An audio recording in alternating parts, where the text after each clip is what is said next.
I've been digging for about an hour and a half, bringing this level down. It's hard work. Once I'd removed the old slab, I needed to dig down to allow for a new layer of compacted MOT or hardcore and the new concrete slab. This was an intimidating task, and looking back, I definitely underplayed how big a task this was going to be. So I've hit this clay layer, which is really hard going. Yeah, it's now the afternoon. Every now and then I make one big hit and it pulls out a massive chunk, but other times you just get small chippings, which is then really difficult to shovel, which is challenging, yeah. That's a big one. So just doing the basic maths and assuming the ground is level to begin with, which it wasn't, the volume using an online aggregate calculator came out at around 8.5 tonnes. I'm really glad I didn't calculate this before beginning to dig. So as you can see, I've spent the day digging. I reckon I've dug out about a half of what needs to be done. Not exactly at the right levels, but I'll come back to that with the levels and make sure they're all level. So this wall here is the wall that I put in. This wall here was here before, and underneath that you can see we've got 2 rows of bricks. Now, a couple of years ago, this is through the slab for my workshop through there, and underneath that slab there is a damp-proof membrane. The problem was that water was running underneath that damp-proof membrane and into this room. So what I did was I tanked it across here. I built it up with some concrete slope like that, and then tanked it. And I've been holding on to this little bit of wall, but I knew that it caused problems. So when it comes for me to put the internal stud work on this wall, because obviously I'm not going to be able to insulate that and it's going to jut out into the room. So having dug down now and seen that there's quite obviously no real foundations underneath it, I know that this wall is sat on the slab, so I'm going to take it down. I'm going to take down these bricks down at the bottom. Hopefully nothing will move. I'll be able to see then where that damp-proof membrane is, and just ensure that the new membrane that I put in here goes over that membrane to ensure that none of the water that I saw before is running over the top of the membrane in here. Sounds complicated, but I'm going to break it up and then see how we go. A fun job to end the day.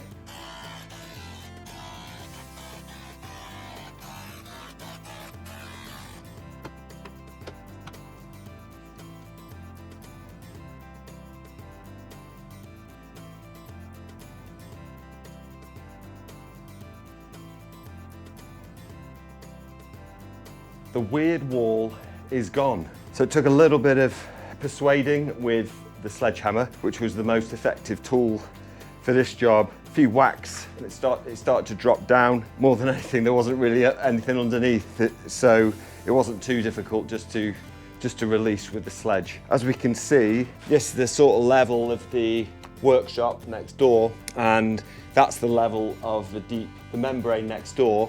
On top of that is a slab. So obviously it gets to this point and then that water's got to go somewhere, so it's going to drop in and under the slab that I'm going to lay here. So if the membrane's coming up to here, which I am going to leave it up to about this level, then that shouldn't cause any problems in the future. Day 1 of foundation digging is complete, and I reckon I'm about halfway. There's going to be a lot more digging at this end than there is at that end, due to just the lie of the land and the fact that the original concrete slab was just completely not level at all. So yeah, this is going to be the bulkiest part. I've also removed the weird wall there, which means that when it comes to stud this out, I won't have too much of a difference between where those breeze blocks poke out and the stud wall itself. So yeah, happy with that. More tomorrow.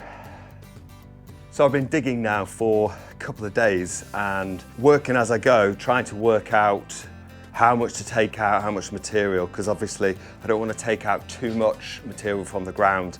And the slab that was here before was anything but level, so I've had to start again. So I've got my laser behind the camera just here, and that's the final laser line that I'm going for. and it's shining on the opposite side. You might not be able to see it there. But what I've done is I know that I need to dig down 300 mils. So what I've done is I've got this block of wood. It's sturdy enough to stand up on its own. It's quite chunky.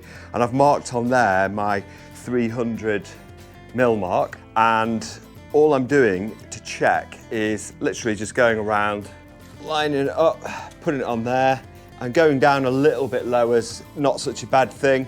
I'm just measuring, then I'll bring it forward just to see where that level is on my 300 millimeter line. It's just a really handy way of quickly, without having strings being tripped over, and I can just very quickly place this on, and then a meter around this space, I'll get to the same level, and then hopefully that'll be a similar level to the laser.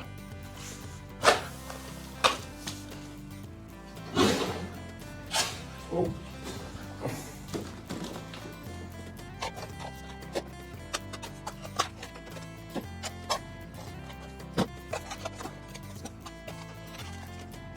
It is the end of the second day of digging the foundations of the tiny barn, and making good progress. Still some bits here that need to come down. Been using my post to keep the levels continuous all the way around, but I'm getting there, and I think another half day it'll all be ready to compact before the level of MOT goes down. So really excited.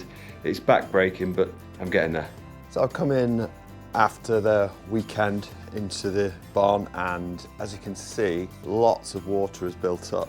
There's quite a big rain over the weekend, but what I don't want is for this to pool inside.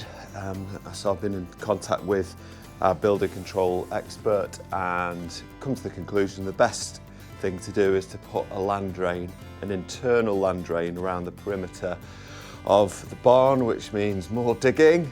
Luckily I've got some land drain materials that I can use around the back, so that's the next job.